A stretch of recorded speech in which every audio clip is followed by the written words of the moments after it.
Alrighty, cars out on their warm-up lap for the final heat race, the HQ Nationals.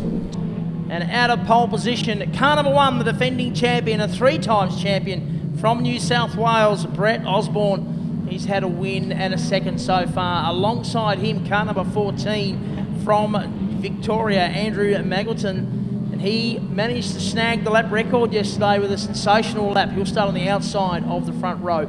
Position number 3, Andrew Toth, car number 28, our current state champion here in Tas.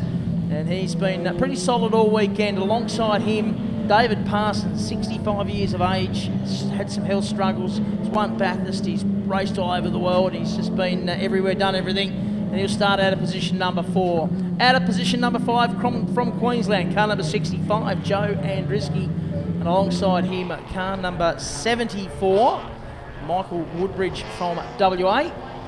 Out of position number 7, car number 13, Kenny Wright from Victoria. And alongside him, Sean Hughes. Really impressed with Sean, new driver to the category, a local boy, pretty new to the category and doing a really solid job in some strong fields. Out of 9, Wayne Nichols, a local guy, been racing these cars for a long time. And alongside him, car number 81, John Mahoney from Victoria. We go back to the next row, which is row number 6, car number 5, John Wise, had a DNF in his second heat yesterday. Alongside him, former Tasmanian and now Queenslander, car number 25, Lee Lovering. The next row, car number 22, and from Queensland, Derek Risley. Alongside him, car number 83, all the way from the NT, and that, of course, is Peter Anderson. And we look to the back of the pack, car number 18, and Tony Whitehair from South Australia. Alongside him, car 111, and that is Brendan Healy. And rounding out your field, car 54, who ended up in the wall. I'm not even sure he's out there. I don't think he is. Oh, yes, he is. I can see him back there now. Car number 54, Lee Smith from South Australia. And he had a contact with the wall at the bottom of the hill at the end of the race yesterday. This is the final heat race, Rosie. And we are just about ready to go. No, we have an extra formation lap. So something is astray. Lee Lovering, a former Tasmanian, used to race a sports sedan around here. Not a good start to his campaign as he's been towed back into the circuit. I would imagine that's the reason why. My heart did skip a good beat when I saw Brett Osborne drive off. And I thought, don't tell me he's jumped the start. That's fairly impressive. He certainly hadn't, but it looked that way. Yeah. Current champion, 3 times champion. Yeah. So, and then we thought the last field was stellar. And hello, here's another one with really high quality steerers and cars. 3-time champion on pole and the new lap record holder right next to him. There you go. And they're going to be all mixed up for the final. Just going to be fantastic. And the Bathurst winner on road 2. That's right, 65 years old and he's still got it. And he certainly has. So yeah, the guys, clean start by everybody. Yep, all looking good up in turn 1. 2 by 2, almost like Noah's Ark type thing. But anyway, that's a nice good move there by Magleton. Dilton or Magleton? I'm going with Magleton. We'll go with side by side through turn 2. Folks, that's not easy to do without contact, but they've certainly done that. And round the outside, Osborne, he's going to take control at the bottom of the hill, turn number 4. Really important to get a nice run out of here because it is a steep hill. It doesn't look that steep until you try and walk it. And then it is very steep as you go over the top of Skyline, turn 5. Osborne's your leader. Second gear mostly over the top. A very brave man to go through there in third gear. And run downhill to Calvin's Corner. Narrow an entry off camber. That's so important to get a nice clean run out of here because you haven't got oodles of horsepower. You've just got enough. And you've got to get a nice run so that you don't get swamped on the run over the rise and down into the braking here where they are now for turn 7, the end of the back straight. They come round in front of the crowd, but they're starting to gather, so it's good to see some folks coming out to have a look at this action. Osborne leads away from Magleton, Toth in third. Do not discount Andrew Toth. Absolutely not. 6-time Tasmanian champion himself.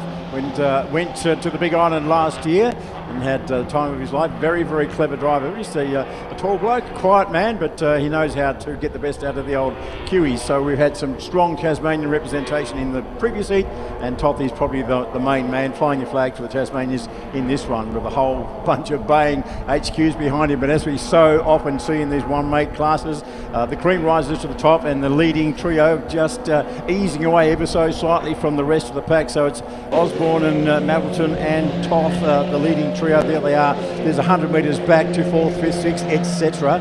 as they file their way down the top straight. Okay, onto the back straight again. Now, any challenges here? Don't think so. It's all pretty much a case of singing with our own two peepers and also keeping an eye on the timing string to see if there's any moves there. Certainly under brakes there was a move as Mackleton definitely pulled in a car or two on Osborne. You can see that because by dint of that, Andrew Toft just fell back a bit. So officially the gap is 0.062. It was 0.3 last time. So about 2 or 3 tenths of a second. That's for the folks listening at home. The people here at the Vulcan Nutrients Baskerville Raceway in that fabulous spectator view.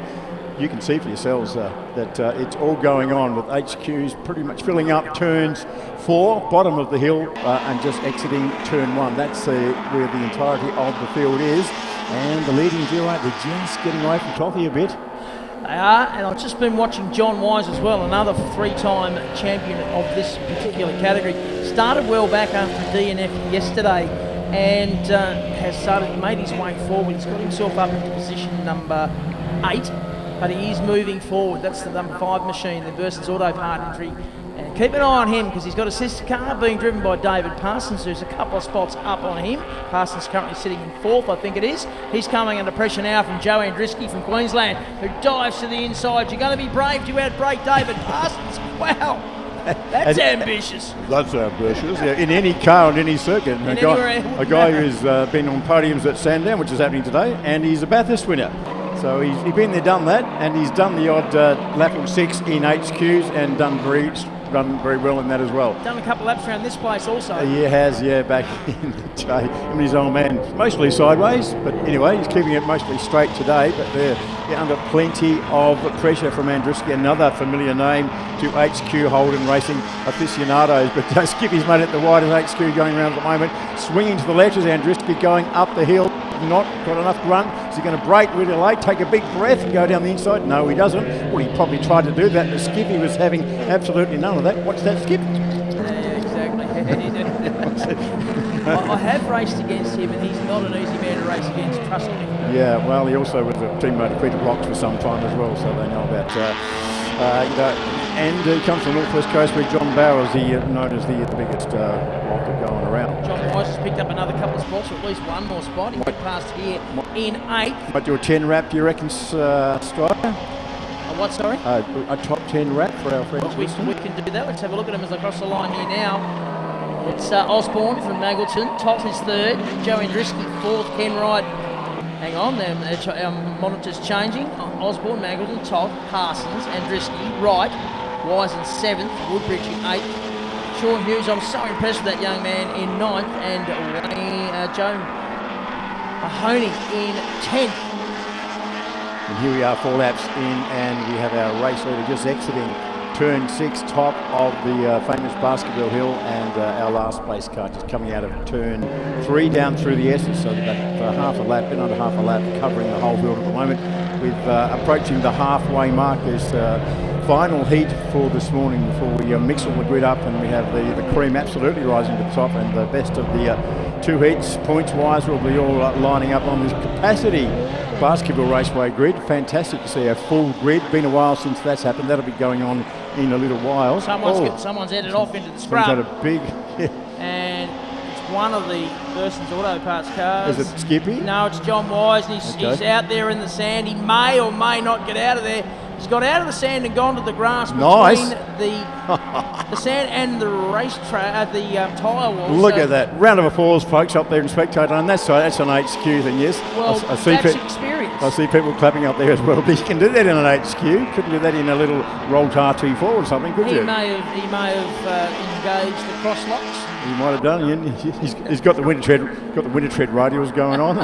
That's right. Yeah. Just had a look. And what I hadn't noticed was the speed of this heat compared to the last one. Best time from Osborne, our leader, is 106.26, and Maggleton in second at 106.25. So they're much quicker than the previous heat.